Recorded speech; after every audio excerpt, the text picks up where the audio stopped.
दुआ साहब, जिस तरह से हरियाणा और जम्मू कश्मीर का रिजल्ट चुनावी रुझान आया है, कांग्रेस दावे कर रही थी कि हरियाणा में चुनाव जीत रही है, लेकिन भारतीय जनता पार्टी की बढ़त है, कैसे देख रहे हैं?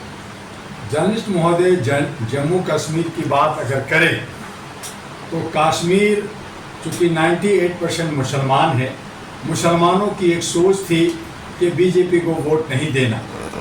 वहाँ उम्मीद थी कि कांग्रेस को अच्छा वोट मिलेगा, लेकिन वहाँ भी कांग्रेस को वोट नहीं मिला। एनसी नेशनल कांग्रेस फारूक अब्दुल्ला को वोट मिला। वहाँ दूसरा और विकल्प नहीं था। और अगर हम देखें पूरा जम्मू कश्मीर की घाटी को, जम्मू को, तो वहाँ पे जहाँ बीजेपी को 0 आना चाहिए था, 29 सीट जम्मू कश्मीर में लाना, ये अपने आप में एक अचंबा है, एक अचरज है। और बीजेपी की जीत, हम कहेंगे कि जम्मू कश्मीर के अंदर बीजेपी की जीत हुई, हरियाणा अकेला। और अगर सरकार बनाने जा रही है तो सरकार बनाने के लिए कांग्रेस अकेले सरकार नहीं बना सकती, एनसीपी अकेले सरकार नहीं बना सकती, पीडीपी सरकार अकेले नहीं बना सकती, तो वो गठबंधन की सरकार अकेले तो नहीं है। और अकेले बीजेपी 29 लाना अपने आप में माने रखता है। अगर आप हरियाणा को देखें तो हरियाणा में जो हवा और जो बयार चल रहा था कि बीजेपी 0 जाएगा, जहां किसान, जहां जवान, जहां सारे खिलाड़ी लामबंद हो गए थे, बीजेपी को तो हम हवा धूल चढ़ा देंगे। लेकिन हुआ क्या?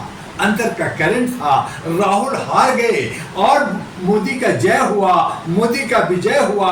क्यों हुआ?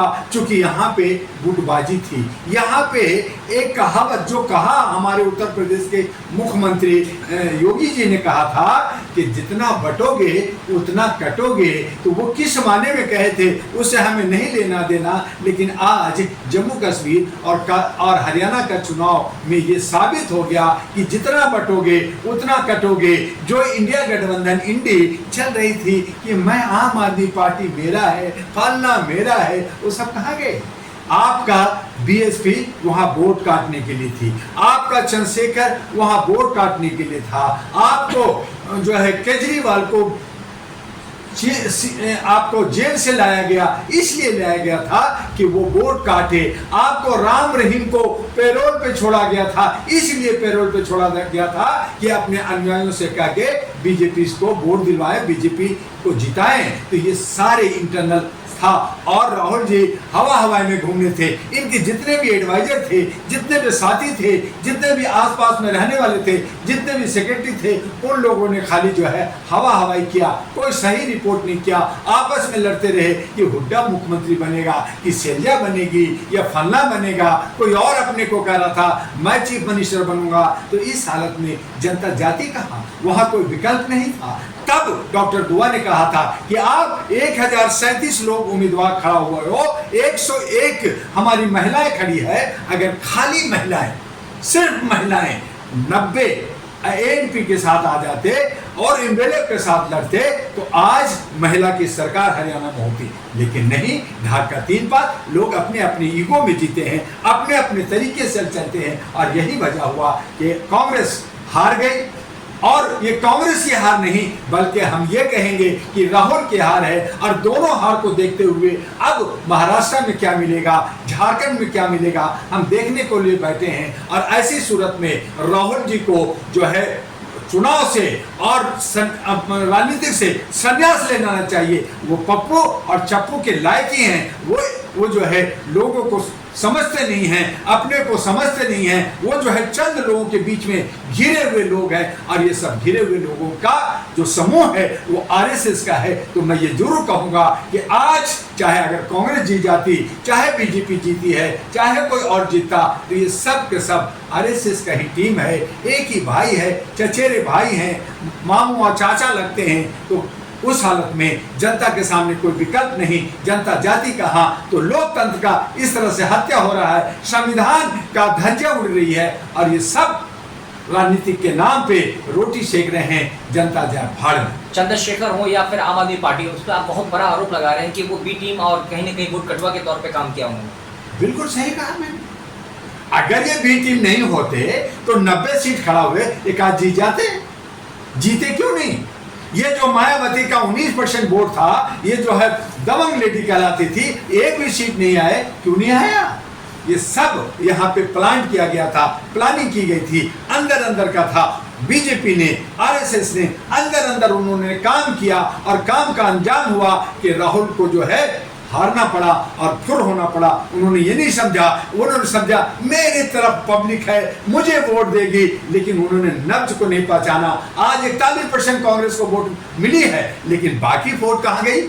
बाकी जो है 41% अगर वोट कांग्रेस को मिली तो 59% वोट डिवाइड हुआ कि नहीं हुआ? जब डिवाइड हुआ, बीजेपी को 39 आया, बाकी को आया।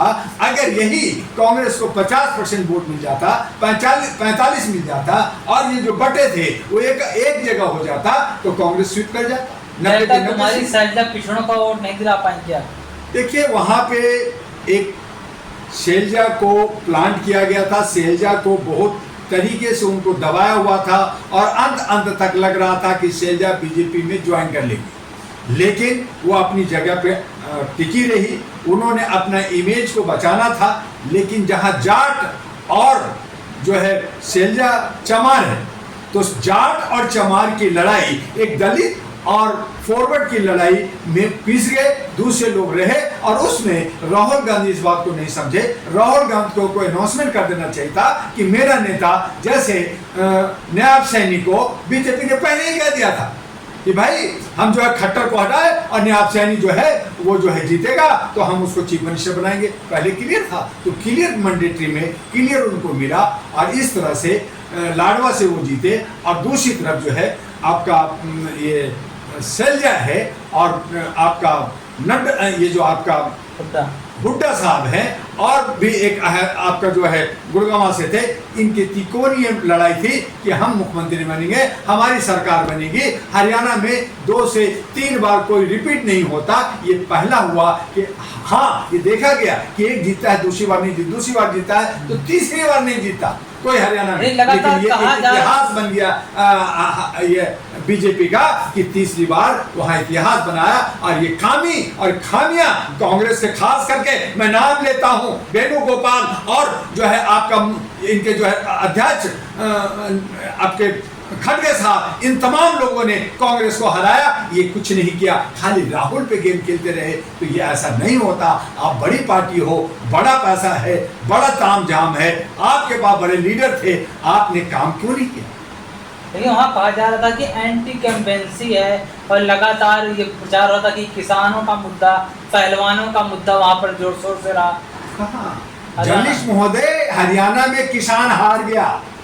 किसान इतना आंदोलन किया, 1000 लोग मरे, लगातार किसानों की हार हुई। जाकर करके आपका वो हीरोइन जो है कंगना रनावत ने इतना किसानों को बेइज्जत किया, जवानों को बेइज्जत किया। इनको बद होकर के लड़ना चाहिए था, नहीं लड़े। नतीजा क्या हुआ आपने देखा कि वहां किसान हारा, जवान हारा, वहां पे जनता को बांट दिया गया और बांट कर करके ये रोटी सेकी गई। और ये भी हो सकता है कि अगर हम एक कदम आगे बढ़ाए तो इलेक्शन कमीशन सत्ता पक्ष को खुल करके साथ दिया। कहीं चोरी भी हो सकती है, डकैती भी हो सकती है, लेकिन किसानी बिल्ली खमन नोचे से नहीं होगा। अगर हम ये कहेंगे तो फिर कहेंगे कि कश्मीर घाटी में बीजेपी कैसे जीरो हो गई। कंगना रनावत ने हरवा दिया कांग्रेस पार्टी को। कंगना रनावत कांग्रेस को जिताने जा रही थी, हाँ।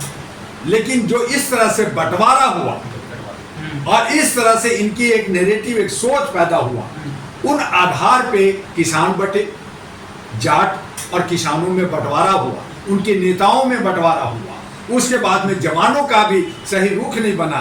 जब खिलाड़ी थे वो खुल कर करके कांग्रेस के साथ नहीं आए, कांग्रेस अकेला पड़ गया। सभी लोग कुकरमुत्ते की तरह टुकड़े टुकड़े गैंग बन गए और इस तरह से बीजेपी को रास्ता मिल गया और आगे बढ़ गया। देखिए स्मृति